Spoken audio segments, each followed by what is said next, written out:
त्र्यक्षं चक्रपिनाकसाभयवरान् बिभ्राणमर्कच्छविम् छत्रीभूतफणीन्द्रमिन्दुधवलं लक्ष्मी नृसिंहं भजे।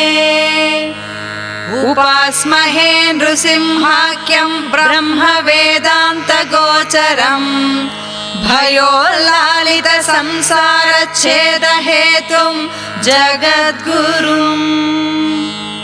पराशर उवाच मन्त्रज्ञानक्रियायोगसारभूतैश्च नामभिः ब्रह्मणा संस्तुतो विष्णुः सहस्रं तद्ब्रवीम्यहम्।